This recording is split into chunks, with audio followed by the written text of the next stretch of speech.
Who also join us via the power of social media on TV3 Ghana. I am Bernice Abubeidu-Lansa. Let's take a look at our headlines. News360 Headlines is brought to you by Pepsodent Charcoal and Pepsodent Herbal. EcoBank, Nero Prime Water. Tonight, Ghana's vultures face extinction threat as habitat loss and human activities push vital scavengers toward disappearance from ecosystems. We'll tell you how important vultures are to preventing disease spread and preserving the ecosystem. Also, Ghana's 2030 Hepatitis B elimination goal at risk without universal birth dose vaccine access.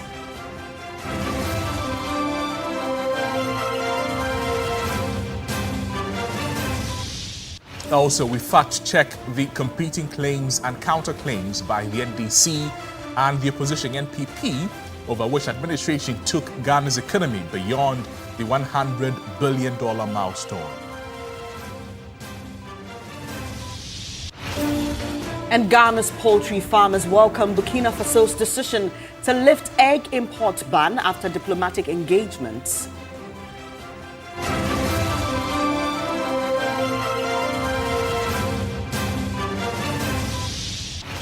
On the foreign front tonight, youth-led cockroach janta party calls off its protest hours after the resignation of India's education minister.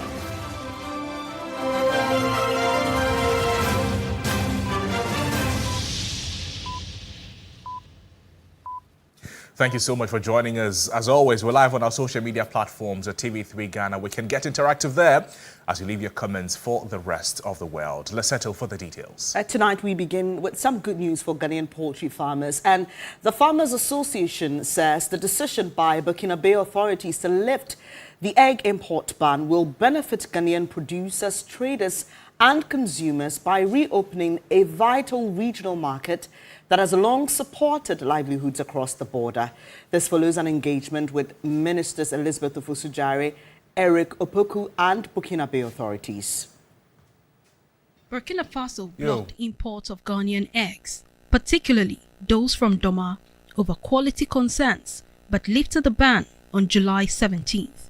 The decision restores cross-border trade and is expected to boost Ghana's poultry industry. The Vice President of the Ghana National Poultry Farmers Association, Dr. Boris Baidu, says the development will help farmers recover losses and contribute to economic growth. It was quite a hassle for us when Burkina Faso stopped, taking our eggs, and also we even want to add, chicken to it. Today, if the ban has been raised, then it is a good step that we can produce more. We need, as a country, to understand why we have to consume eggs. Because why is it so that the Burkina Faso, when they put a ban on our eggs, then we have some gluts in the system? It's because we are good in producing the eggs, but most of the times we don't consume that much, and that is a problem. Dr. Baidu says that while expanding exports remains important, there is also a need to promote greater local egg consumption through public education. All other countries are also trying to develop themselves. Look at Cote d'Ivoire, look at Senegal, look at Nigeria, banning importation of chicken. Okay? And now they're producing for themselves. Now, if they are also banning eggs and other products, how do you want to export to those places? Now, assuming today, Burkina probably might not have enough. That's the reason why they are taking from us.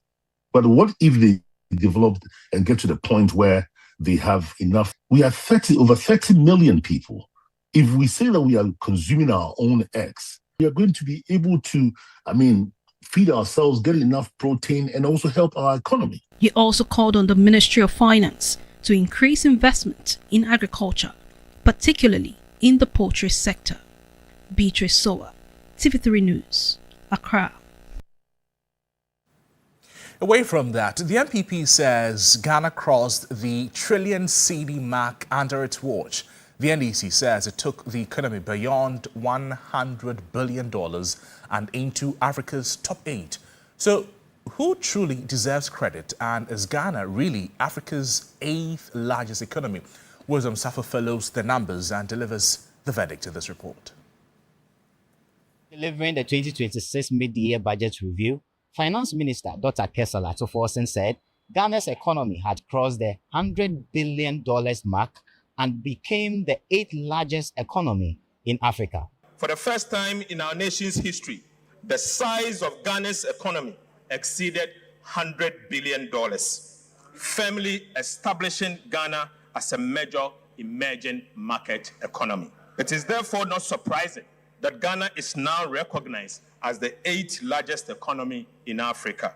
This triggered a response from the minority, with Ofasi Arabi NP Kojo Oponkroma questioning the government's attempt to take credit for the milestone. The minister also looked the people of Ghana in the face and told us that this is the first time that the Ghanaian economy has hit about $100 billion.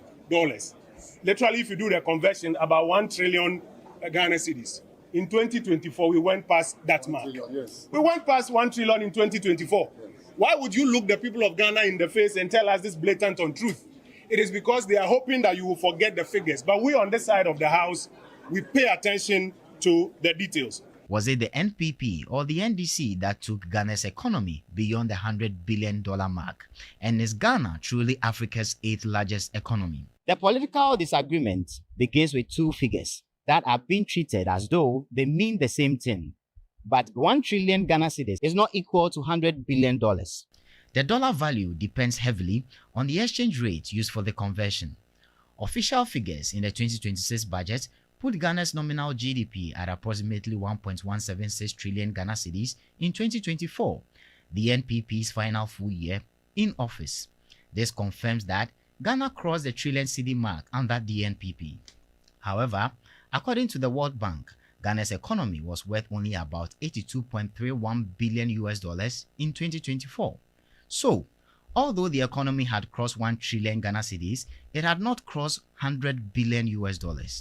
In 2025, the World Bank valued the economy at $114.21 billion. This means that the $100 billion threshold was crossed in the 2025 data during the first year of the NDC administration. The difference is explained partly by the exchange rate. The implied annual conversion rate was about 14.29 cedis to the dollar in 2024, compared with approximately 12.40 cedis to the dollar in 2025. The stronger cedi significantly increased the dollar value of Ghana's economy. But is Ghana really Africa's 8th largest economy? Ghana ranks 8th under the IMF's latest estimate for the completed 2025 year. However, under the fund's 2026 projection, Ghana ranks 10th. The 8th place claim is therefore accurate only when the year and data sets being referenced are clearly stated.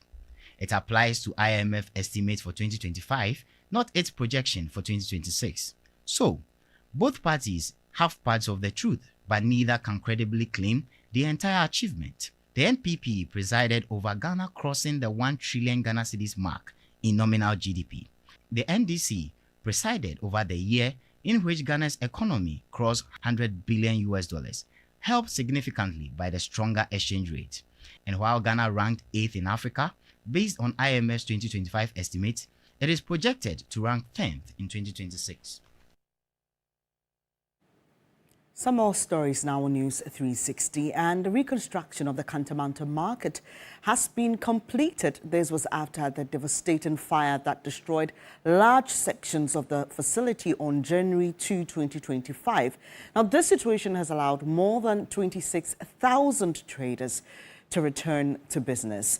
Although the rebuilt market now has improved safety features aimed at reducing the risk of fire outbreaks, the absence of a health post remains a major concern, with market leaders saying medical emergencies continue to result in preventable deaths. This is a new look of Kantamanto Market 1 year after the devastating January 2nd fire that destroyed shops and displaced traders. The reconstruction, largely funded by individual traders with support from private organizations and government interventions, has introduced several safety measures aimed at preventing a reoccurrence of the disaster.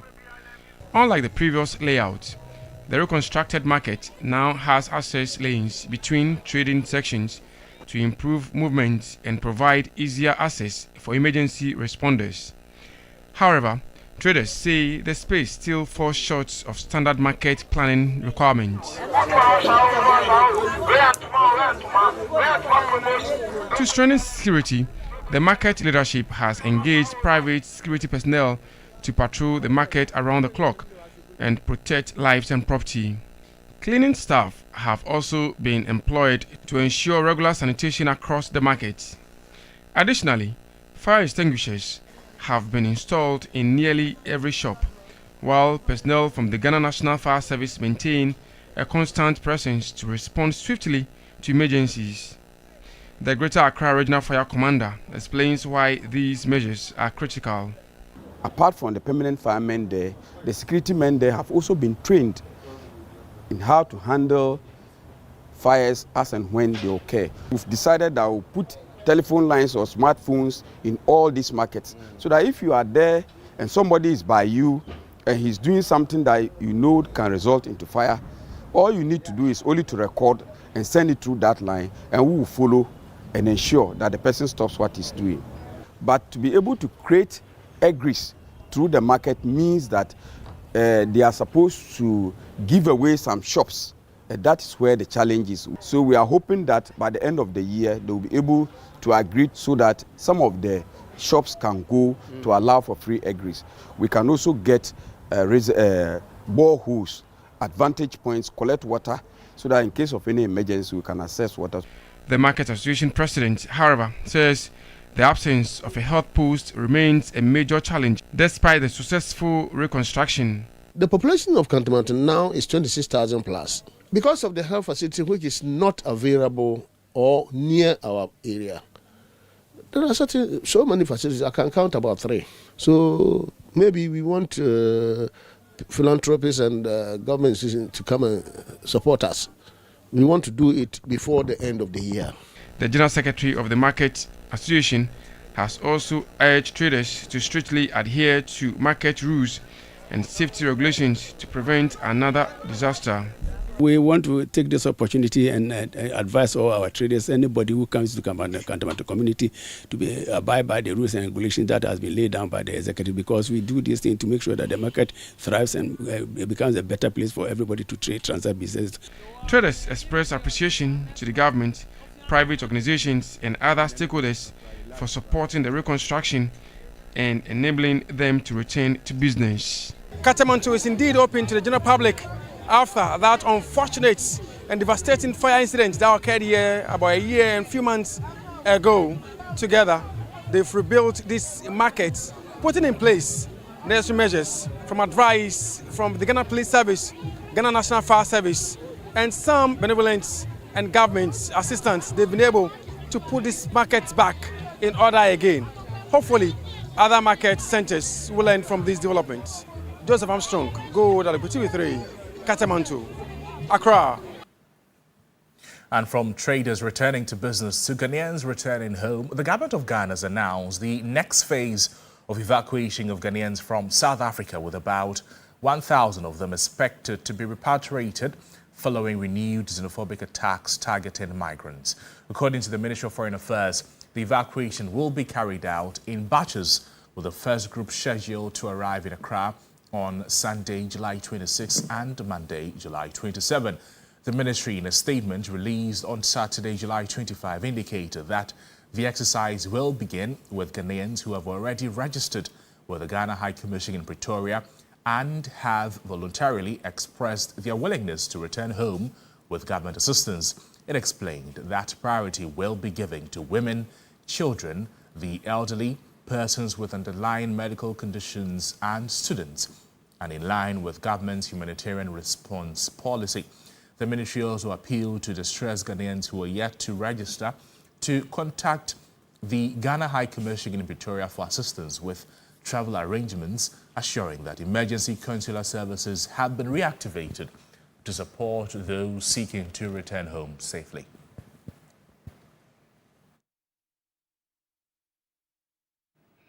Let's turn our attention now to one of our major stories tonight. Their numbers are falling and their habitats disappearing. For conservationists, time may be running out for one of nature's most efficient scavengers, vultures. But what is driving their decline, and can efforts to save them succeed before they disappear from the ecosystem altogether? Samuel Yeboah Adams tells the story of Ghana's vultures, once guardians of the ecosystem, now fighting for survival.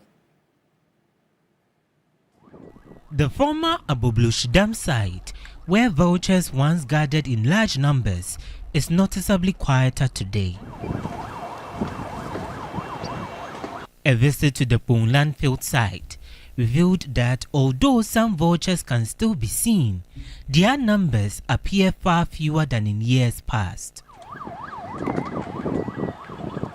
Usman Muslim has worked as a waste collector for decades. He recalls a time when vultures were a common sight around waste site. Yeah, there is no vulture like this in the other places, but they are in. But we don't see them like the previous time. At times they used to come on the dumping side. At times to not always we used to see them. But the white bird, white ones, they are this thing over there. For Professor Francis Bobo, the decline of vultures is no longer a hearsay.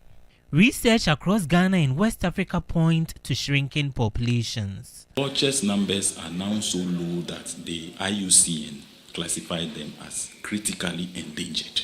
Now society is getting more advanced, and we have advanced system of managing waste. With that, the vultures are scavengers, so they find it difficult to find food. That is one of the main reasons.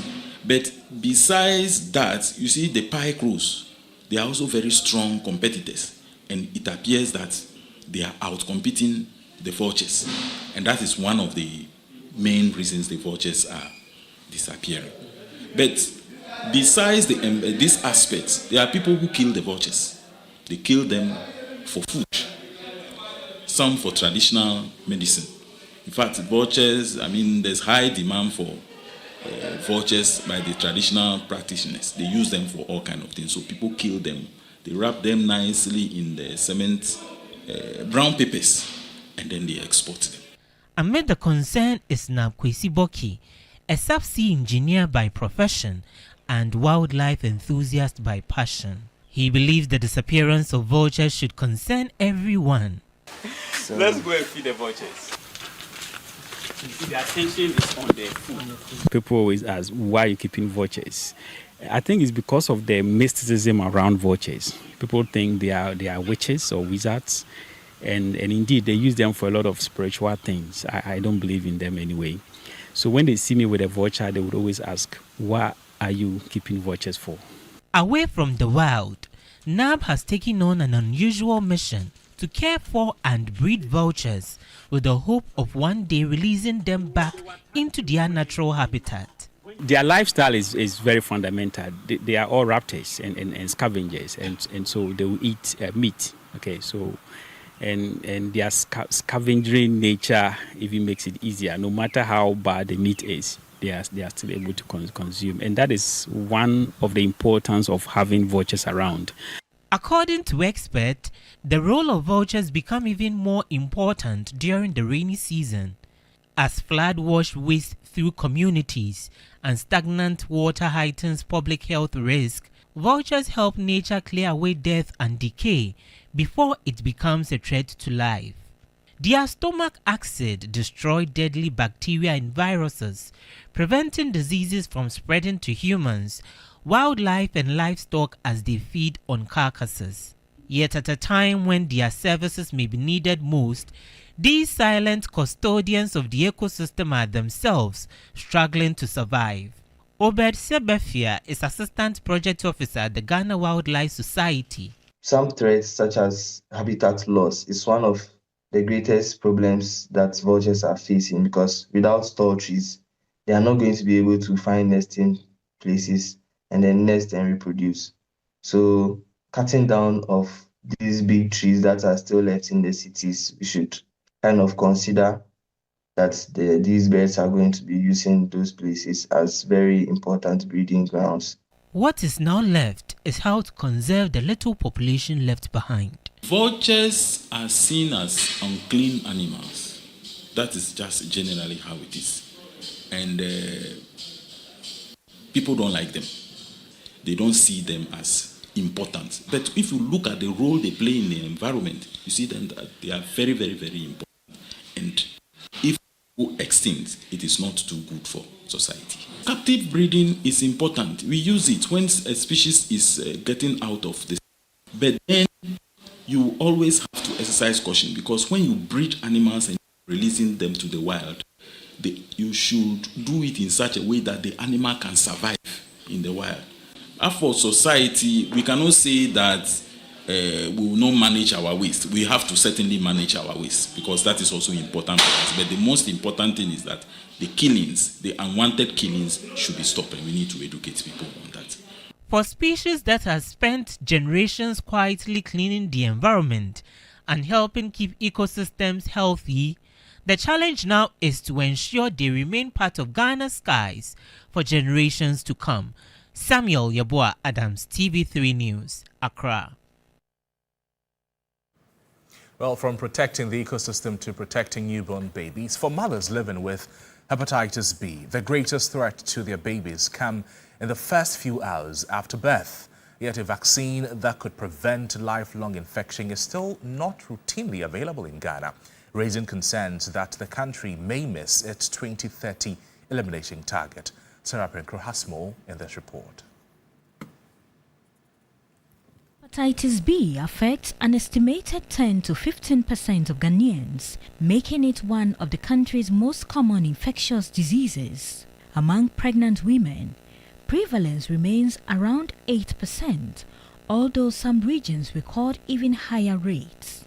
Despite this, nearly all pregnant women in Ghana are screened for hepatitis B during antenatal care. The challenge begins after the diagnosis. For pediatric gastroenterologist Dr. Taiba Afar, every month of delay represents another group of babies at risk.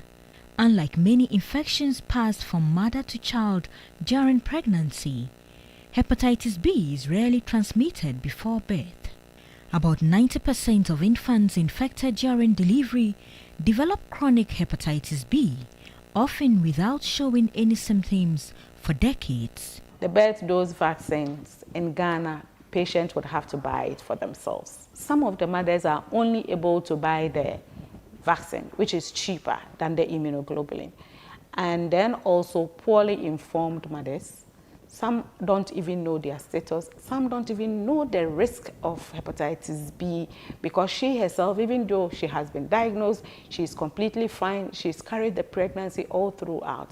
And then also, people may not follow up the schedule as it is required.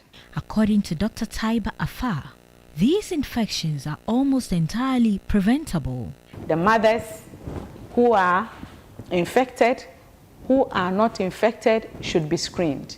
And even traditional birth attendants should be taught and provided with kits to be able to screen for patients or for pregnant women who are infected.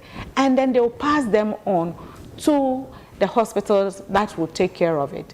Then at birth, all babies, regardless of whether the mother is infected or not, should get the birth dose of hepatitis B vaccine. And then also for those who are infected, there should be provision of the immunoglobulin. Even if the government is not going to it should be heavily subsidized. The National Viral Hepatitis Control Program is expanding efforts to improve screening nationwide through a proposed viral hepatitis registry and renewed advocacy for sustained government funding. Currently, the program reports that more than 98% of pregnant women receive hepatitis B testing during pregnancy. However, knowing a mother's status alone is not enough if her newborn cannot receive the birth dose vaccine immediately after delivery. Dr. John Gerald Adiboka is the program manager of the National Viral Hepatitis Control Program at the Ghana Health Service. There's no free treatment for viral hepatitis B in Ghana. So every patient that is being put on treatment, the patient has to buy the drug by himself or herself. And it's a long-term treatment. So it's a very big issue. If all these things are put in, there's funding for screening, there's funding for testing in terms of viral load, there's also funding for the medications, just like the HIV medications. It means that we'll be able to meet our targets. For children under 5, the prevalence of chronic viral hepatitis B infection is less than 1%. And with the introduction of the baby dose coming, we think that the prevalence will reduce. The program manager of the expanded program on immunization, Dr. Selom Kotiati, acknowledged that Ghana is currently not on track to eliminate mother-to-child transmission of hepatitis B because the birth dose vaccine has not yet been incorporated into the routine immunization program. According to her, Ghana expects to roll out the hepatitis B birth dose vaccine in the 4th quarter of 2026 or at the latest in the 1st quarter of 2027. We've been going through some processes, back and forth approvals and a need for data and things like that. Thankfully, we've completed that. All our approvals in country have been sought and have been obtained. And we are currently just waiting for confirmation from our partners abroad on how many doses we are going to start with in country this year, and then plans around that. So I would assure us that latest by the 4th quarter, at worst 1st quarter of 2027, we should introduce hepatitis B birth dose into the immunization program of Ghana. The initial plan was to do it for the whole year. And for Ghana 2026, we're targeting our 1.3 million children. But because we've already gone into July, we are in July now, which means the number of the birth cohorts that we have is less than that. So depending on the number of children that will be approved for this year, that will give us an idea of when to start. For now, experts say Ghana has made important progress by ensuring that almost every pregnant woman is tested. But until every baby born to an infected mother receives the birth dose vaccine as part of routine care, thousands of newborns will continue to face a preventable lifelong infection. Sarah Apenkro, TV3 News, Accra. Now to matters of security, Interior Minister Muntaka Mohammed Mubarak and Health Minister Kantamanto Kando, who is also the MP for Dwabuso, have visited the Seshi Sairano community following the police shooting incident that claimed 3 lives. The Western North Regional Police Command has interdicted 8 officers in connection with the shooting.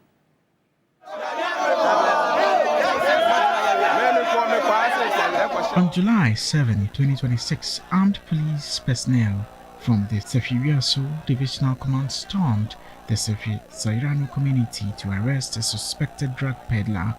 During the arrest, the suspect was allegedly subjected to severe beatings, prompting some residents to intervene and resist the arrest. The police then opened fire, shooting 5 people. 2 victims died instantly, while 3 others sustained gunshot wounds. A 3rd person died of his injuries. Following the incident, the 8 police officers involved were interdicted pending investigations. On Saturday, July 25, Interior Minister Alhaji Muntaka Mohammed Mubarak and the Member of Parliament for Dwabuso, Kantamanto Kando, visited the injured victims and bereaved families. The Interior Minister appealed to residents to remain calm and allow the ongoing investigations to proceed. We want to assure the community that we'll make sure that justice is served. But in the interim, we needed to plead with them to ensure that the community remain calm and be able to support their families to be able to bury their deceased. And that's what the government is doing through the police to ensure that each family is given 50,000 at least to help them bury the dead. We also realize that the community is a very large one. So we assure them that we'll take steps immediately to build a police station that will bridge the gap between the police and the community. The Member of Parliament for Dwabuso, who is also the Minister of Health, Kantamanto Kando, also urged community members to remain calm as investigations continue. As a member of parliament, though I'm a minister and a part of this government, I'm the representative of the people, so it is also my duty to follow up to ensure that my people get fair judgment, fair treatment. Above all, justice must prevail, as the minister has rightly indicated. And I am very proud of my people for not taking the laws into their own hands and being law-abiding citizens. Police are yet to make public findings on their investigations into the shooting incident. This is News 360. Let's take a look at how the weather condition will be for the next 12 to 24 hours. Weather News segment is brought to you by Syntex Tank.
Thank you for staying here on News 360.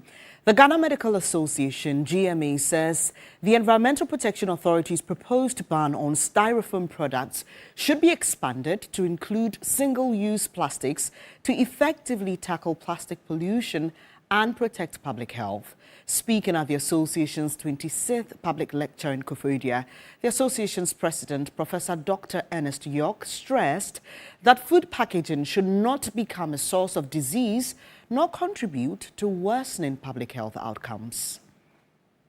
The GMA president warned that harmful chemicals from plastic contaminate food and pose health risks to consumers. I want to reiterate that the proposed ban must be expanded beyond just the styrofoam products to include single-use plastics in order to achieve a comprehensive solution.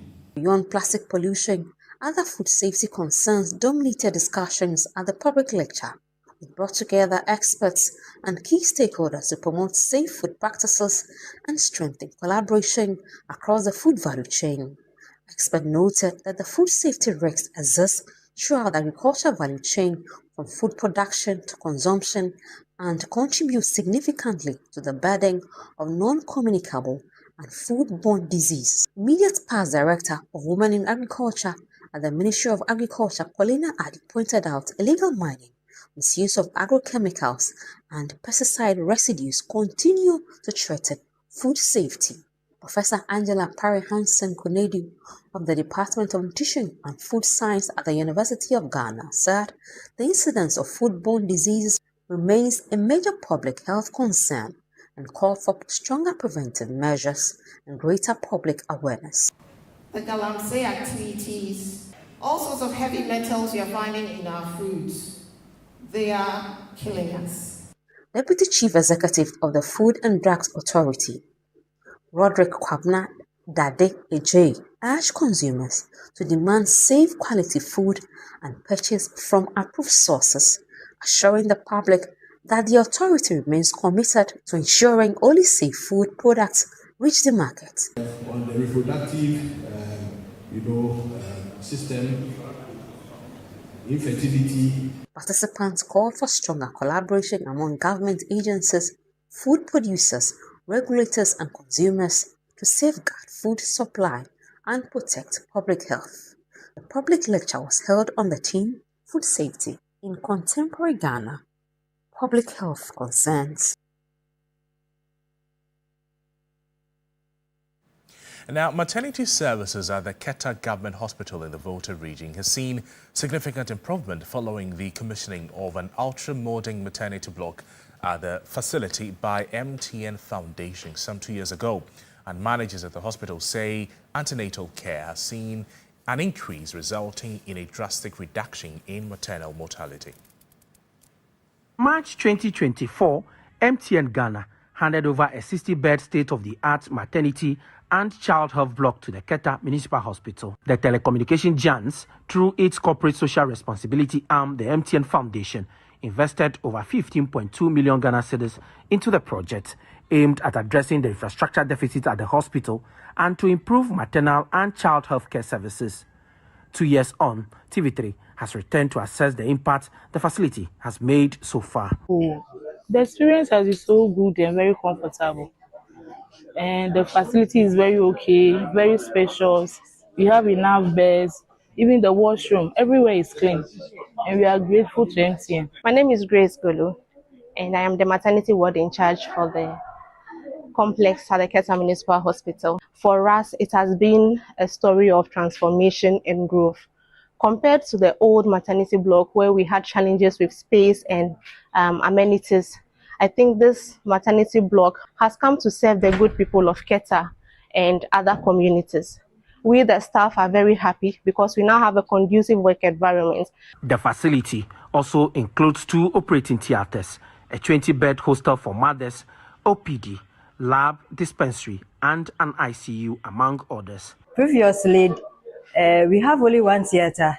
So before you heal a client from your ward to the theater, it becomes very difficult. In case we have many emergencies, But up to now that the MTN Ghana has provided us with this obstetric theater, we are able to save a lot of lives. We are able to save a lot of life, and we are able to provide quality care. Farouk Idrisu, the hospital's administrator, told newsmen that the new facility has significantly improved antenatal care, leading to a drastic decline in maternal mortality. We have had antenatal care numbers growing up to around 25,000 in the last 2 years. That is very significant. Maternal mortality, which is one indicator that we cherish so much, in the last 2 years, I would say we've only had 4 maternal mortalities out of the thousands that we have delivered. For the people of Keta and its surrounding communities,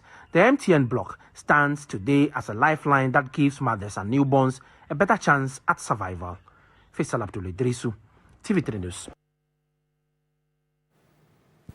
Luxury has a new address in Ghana as Kins Group Ghana Limited unveils Royal Antique Home, a new subsidiary dedicated exclusively to royal antique sofas and premium interior furnishings. The furniture brand aims to provide affordable antique pieces that bring elegance, luxury, and a touch of royalty into Ghanaian homes. It was a glittering affair as Kins Group Ghana Limited officially launched Royal Antique Home, its newest luxury furniture brand.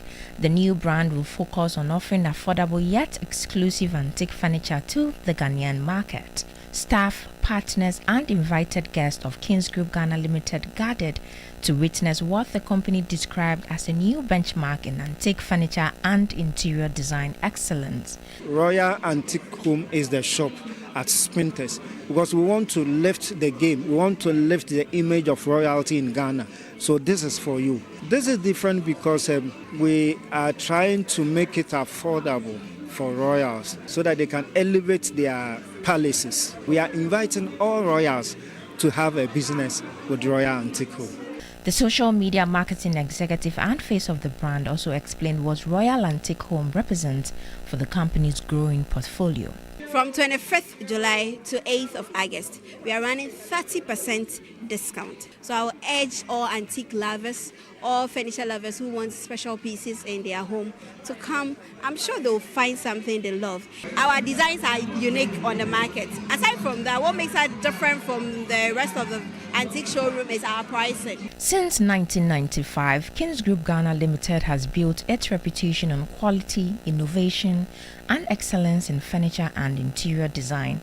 Royal Antique Home now carries that legacy forward with an exclusive collection of royal antique sofas and timeless furniture pieces crafted for those who see furniture not just as functional but as a statement of elegance.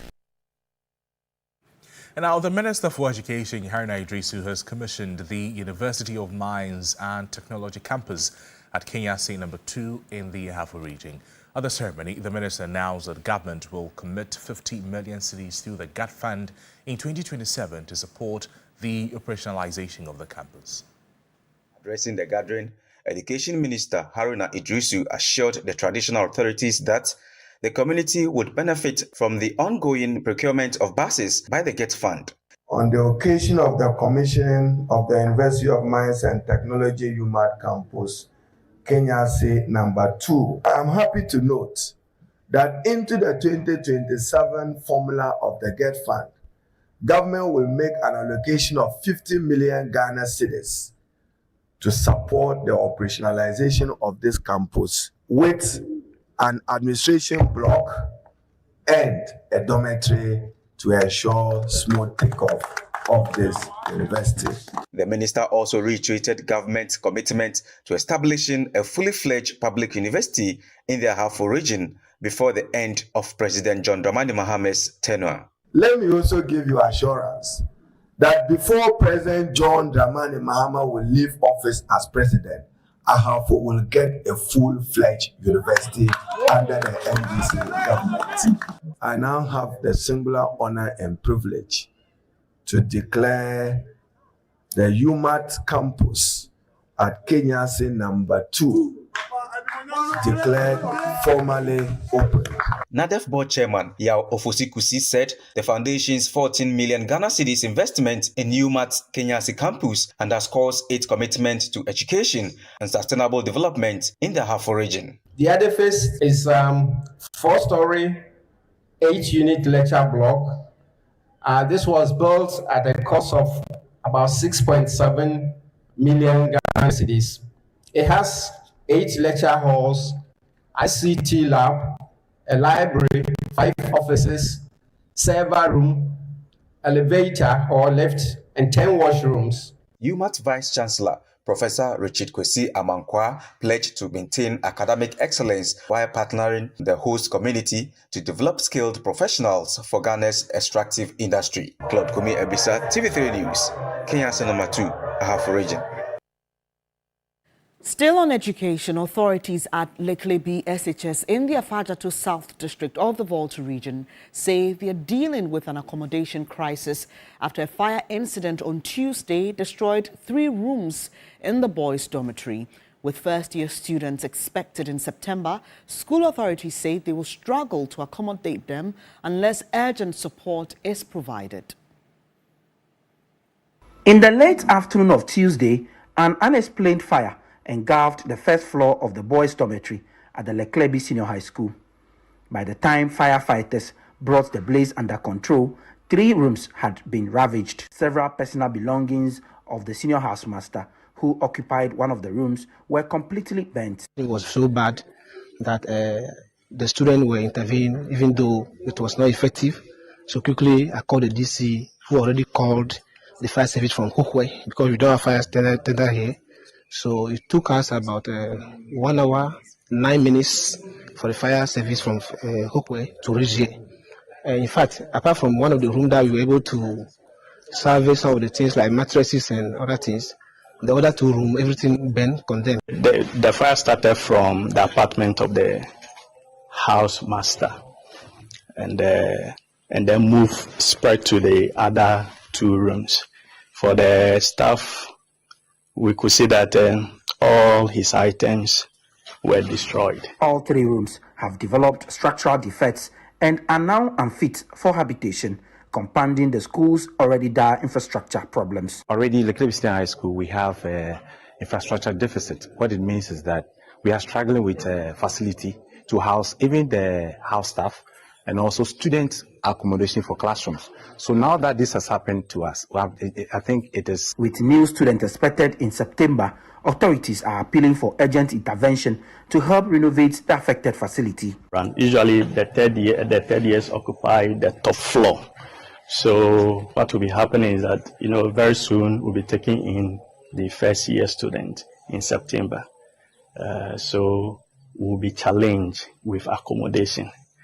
Another thing is that we will be finding it difficult to house a housemaster over here to monitor the student.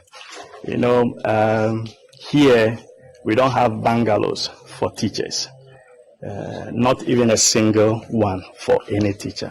It's only the headmaster who is on campus.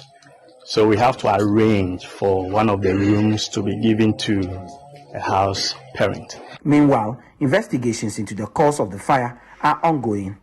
Faisal Abdul Idrisu, TV3 News. News segment is brought to you by Sasso Insecticide Spray and Coil.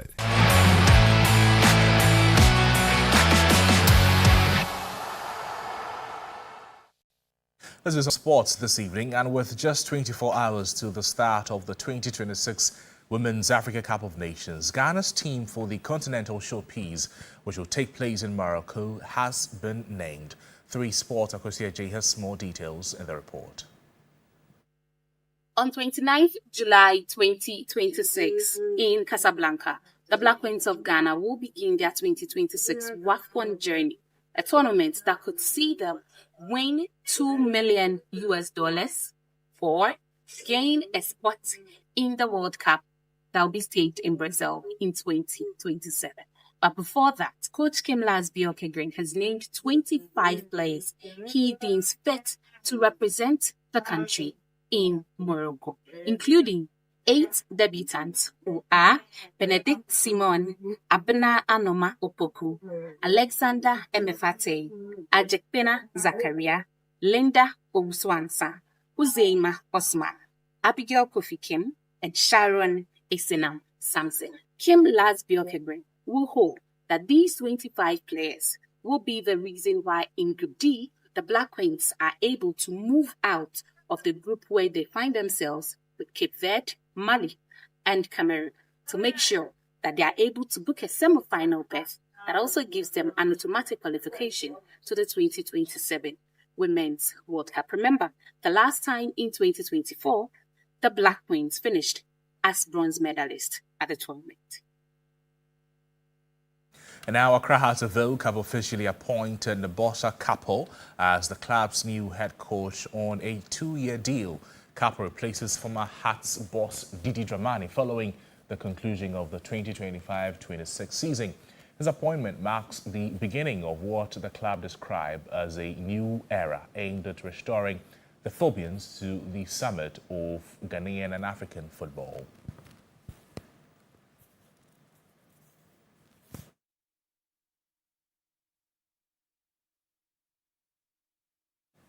Ghana's wait for a medal at the 2026 Commonwealth Games continues after several early medal hopefuls fell short of reaching the podium. Now, despite the disappointing start, confidence remained high within the team, with Ghana Olympic Committee President Richard Akwakavi insisting the country's best opportunities are still to come.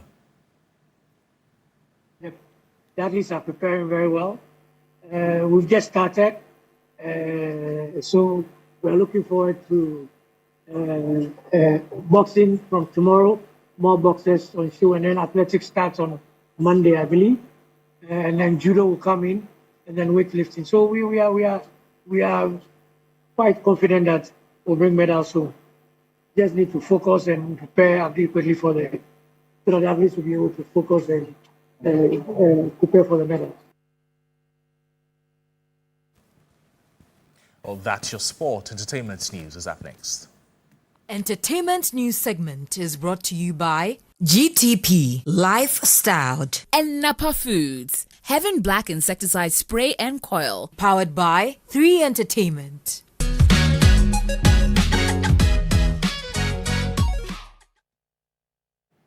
In entertainment news tonight, Ghanaian reggae and dancehall artist Raskuku says artificial intelligence may be transforming industries, but it cannot replace genuine creativity in songwriting. Speaking with Owusu Warai, the award-winning musician said he has no objection to artists using AI as a creative tool, but believes his songwriting abilities go beyond what the technology can produce. Cascades on it.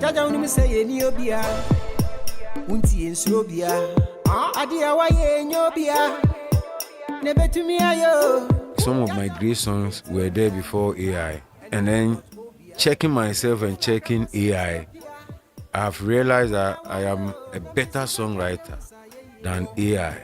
But since it's in the system, if you feel it can help you or it will help you write your song, why not? You can do it, but for me, we try using AI.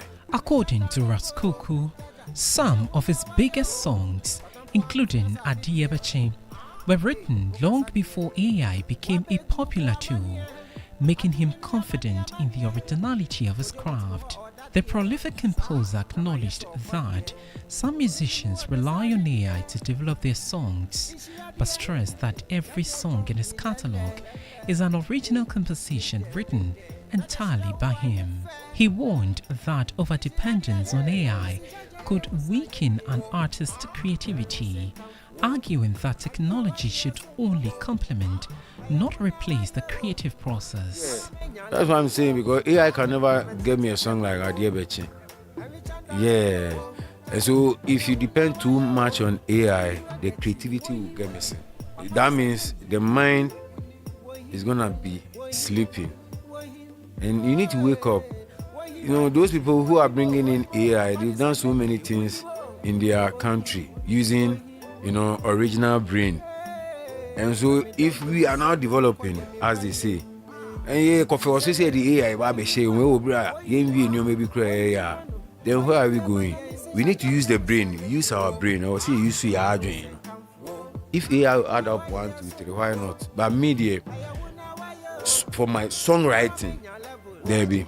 He also urged young artists to stay authentic, noting that real talent is ultimately tested on stage. This is stay original. Because when you go on stage and grab the mic, AI will not be there to support you to sing what AI has written for you. That is why live band is important. They should stay original and know that AI can help in writing the songs and everything. But if you depend too much on AI, you miss the way.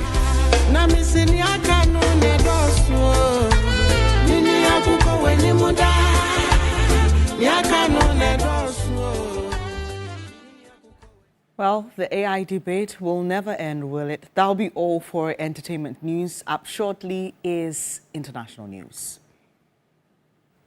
In international news tonight, the youth-led cockroach Janta Party, CJP, has called off its protest hours after the resignation of India's education minister. Now, he resigned after weeks of protest over exam paper leaks and testing irregularities. The CJP is not a real party, but a satirical campaign turned national movement. Its protests became one of the biggest displays of dissent against Prime Minister Narendra Modi's government in years, with thousands campaigning in Delhi as demonstrations spread nationwide. The movement gathered momentum last week after activist Sonam Wangchuk was forcibly taken to hospital. He ended his 26-day hunger strike on Friday. A police crackdown on protesters marching to Parliament also sparked public fury. Protesters adopted cockroach after a senior judge used the term for some unemployed young people, reclaiming it as a symbol of resilience and defiance.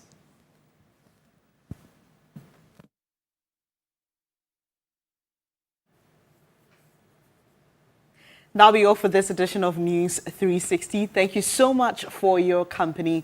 I am Bernice Abubedulansa. I'm Noble Crosby, and there's more news on our website, 3news.com. Thank you so much for watching. Have a great evening.